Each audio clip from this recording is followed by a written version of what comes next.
Oke, Assalamualaikum warahmatullahi wabarakatuh. Kita lanjutkan lagi uh, dari contoh kasus Balenskor ya, di tahap metode penelitian di Rumah Sakit UD Kota Surakarta.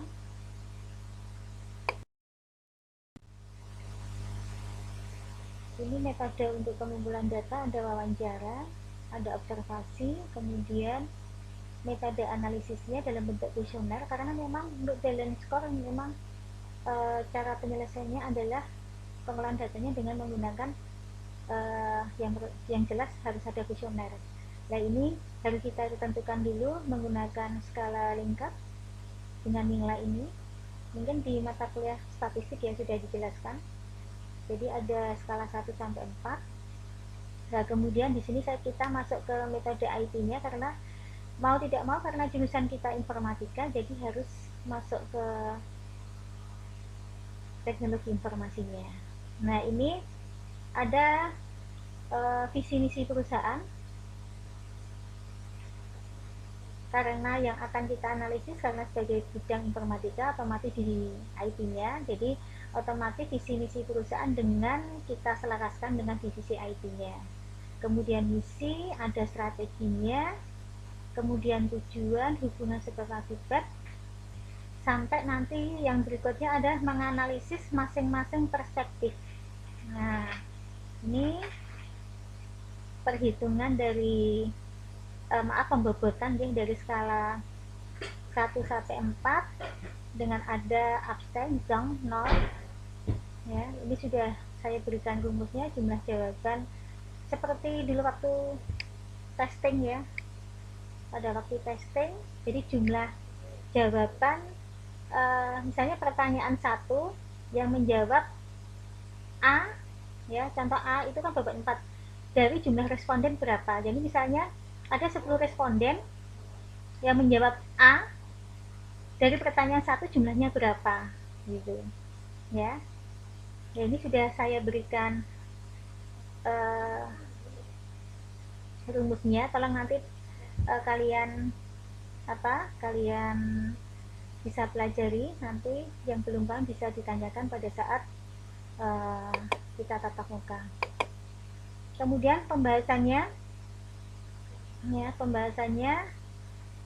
ini penyelarasan visi misi hampir sama nih, tadi ada visi misi dari rumah sakit. Dan karena begini, dalam organisasi ada visi misi organisasi, ada visi misi divisi atau unitnya. Jadi misalnya visi misi STIMIK, nanti di bidang akademik juga ada visi misi bagian akademik. Nah gitu ya, ini tidak usah saya jelaskan secara detail ya. Ini memang untuk mendapatkan data-data ini kalau menggunakan balance score itu memang paling tidak kalian harus mengenal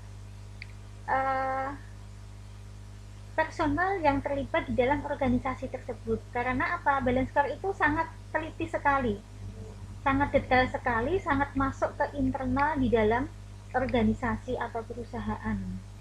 Nah, jadi kalimat-kalimat ini tidak kalimat-kalimat tong kosong berbunyi nyaring, tapi benar-benar kita melakukan wawancara dengan organisasi tersebut. Jadi kalimat-kalimat ini uh, tidak tidak asal ngambil ya, tapi benar-benar hasil dari survei ya. Nah, ini ada hubungan sebab akibat ya. Nah, ya nanti silakan kalian bisa pelajari sendiri. Jadi menggunakan skalanya skala lingkat lingkat ada indikator, ada sasaran dan sebagainya ya. Ini memang detail sekali menggunakan balance score ya. Kalau nanti bisa kalian pelajari ya. Nah, begini untuk sebelum saya akhiri ya. Pada dasarnya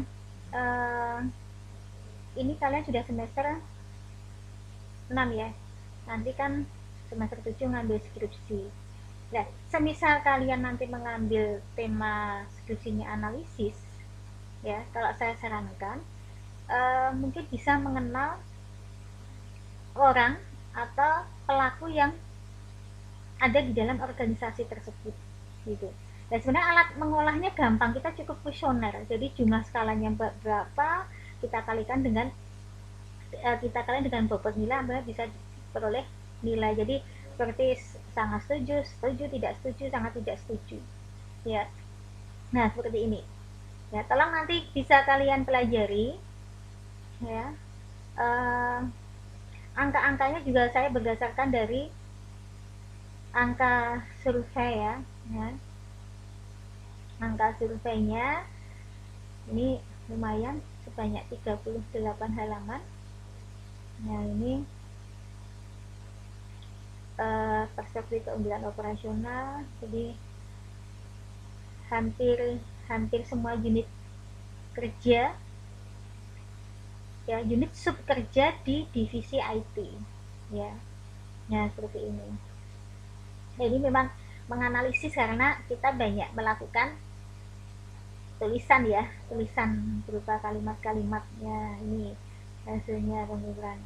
Sebenarnya untuk ngolahnya gampang sekali nih rumusnya, cuma eh, kita apa ya, kita eh, sangat masuk ke dalam organisasi tersebut atau divisinya tersebut, ya. Jadi ini kan hasilnya, contoh ya, kontribusi perusahaan, orientasi pengguna, keunggulan operasional, orientasi masa depan. Nah, seperti inilah balance score, ya. Ini perspektifnya.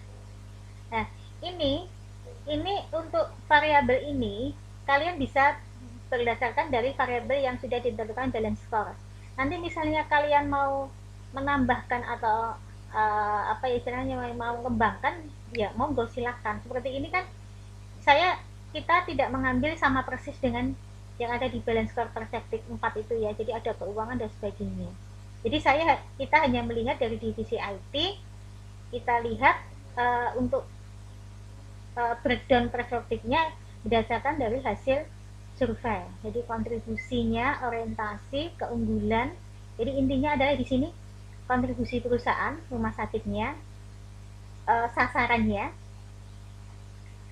Ini adalah keunggulan operasional, itu sumber daya manusianya, bisa juga non manusianya. Kemudian ini adalah keinginan masa depan, jadi pengembangan. Nah, tolong cerna kalimat-kalimat ini, ya. Nah, ini, ya. Tolong nanti silakan, saya harapkan kalian bisa membaca, mempelajari, memahami. Nah, nanti untuk kita kuliah tatap muka online bisa kita bahas sama-sama dan kalian bisa menanyakan lebih detail, gitu. Itu saja dari saya, terima kasih. Wassalamualaikum warahmatullahi wabarakatuh.